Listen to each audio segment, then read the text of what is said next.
माँ, आप अच्छी माँ नहीं हो। निक्की कॉलेज के लिए निकल रही थी कि माँ ने पुकारा, निक्की, नाश्ता नहीं किया, रुक जाओ, मैं ला रही हूँ। निक्की चिल्लाते हुए, देर हो गई, वहीं कैंटीन में कुछ खा लूंगी, कहते हुए गेट से बाहर हो गई। माँ अपने मन में ही बड़बड़ा रही थी कि बात नहीं सुनती, देर रात को सोना, देर से उठना, रोज बाहर का खाना, यही इसका रवैया हो गया है। पता नहीं कब सुधरेगी। उधर निक्की की दादी सुजाता की सास अलग से बड़बड़ा रही थी कि तुम सुधरने दोगी तभी तो सुधरेगी, उसे तो कुछ काम भी नहीं सिखाया। लड़की जात है, कल को ससुराल जाएगी तो खुद तो बातें सुनेगी ही, हमें भी सुनवाएगी। कलयुग आ गया है।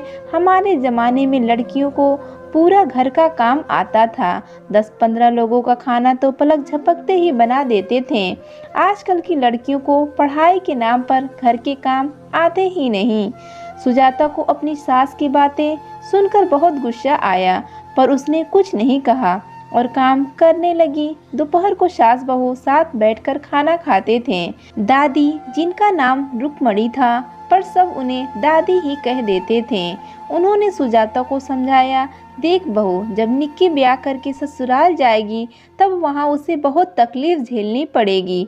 लड़कियों को या लड़कों को घर का हर काम आना चाहिए, ताकि वे कहीं भी गए तो अपने लिए 2 रोटी तो आराम से बना लेंगे, न कि दूसरों के मोहताज रहना होगा। मेरी बात मान, उसे हफ्ते में 1 दिन खाना बनाने के लिए कहा कर। सुजाता ने सब सुना, फिर कहने लगी, मैं भी तो नाजों में पली बड़ी थी, मुझे भी तो कुछ नहीं आता था, तो क्या अब मैं काम नहीं कर रही हूँ? बहू, तुम समझ नहीं रही हो।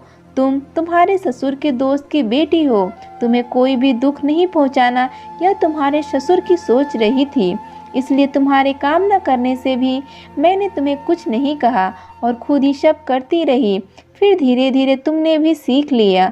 अब उसे कैसे लोग मिलेंगे, और अगर वह ससुराल में न भी हो तो कम से कम पति पत्नी को तो खाना बनाकर खाना पड़ेगा ना।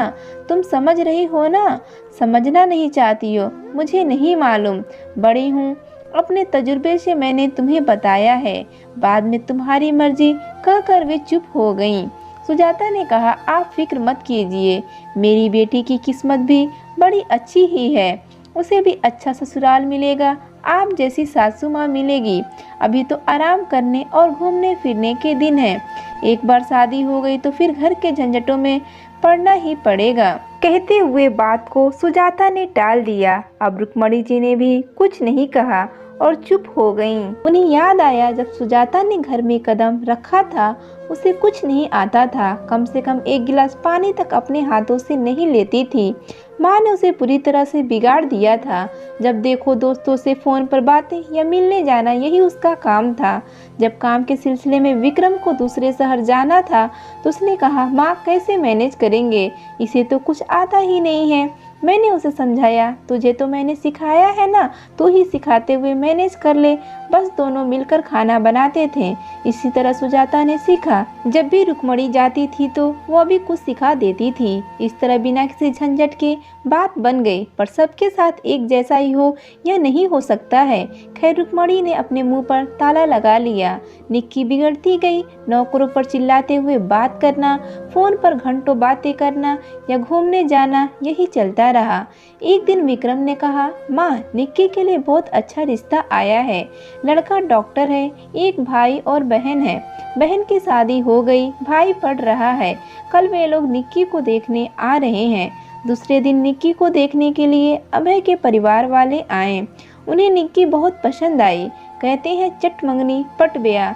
बस निक्की और अभय की शादी भी वैसे ही धूमधाम से संपन्न हो गई। निक्की ससुराल चली गई। अब सुजाता को फिक्र होने लगी कि क्या होगा, निक्की वहाँ कैसी होगी। वे लोग हनीमून पर गए। वहाँ से आकर घर में आने वाले लोगों से मिलने का कार्यक्रम चला। इस तरह 1 महीना हो गया। एक दिन शाम को निक्की आई, बड़ी सुंदर लग रही थी। दादी के गले लगकर रोने लगी। दादी ने पूछा कि क्या हुआ, किसी ने कुछ कहा है क्या? उसने कहा, नहीं, पर दादी आप बिल्कुल ठीक थी। मैंने आपकी बात नहीं मानी और मैंने कुछ भी काम नहीं सीखा। मुझे लगता था कि माँ सही है, वह मुझे बहुत प्यार करती है और लाड़ प्यार से पाल रही है, पर नहीं दादी। तभी सुजाता आई।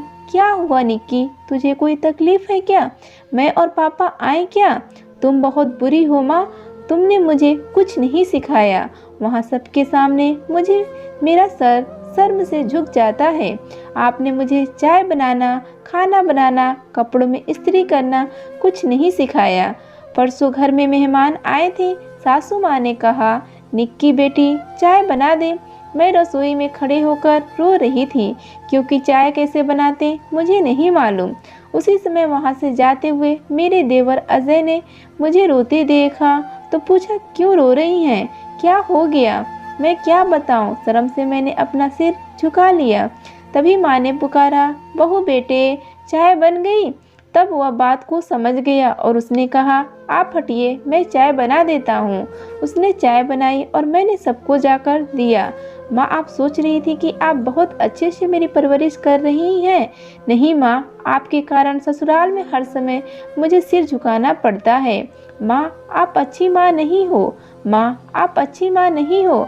दादी, मैं कुछ दिन यहाँ रहने के लिए आई हूँ, प्लीज़ मुझे कुछ काम सिखाइए ना, कहकर दादी से लिपट गई। माँ अपने आंखों में आंसू भरकर भूत बनकर खड़ी रही।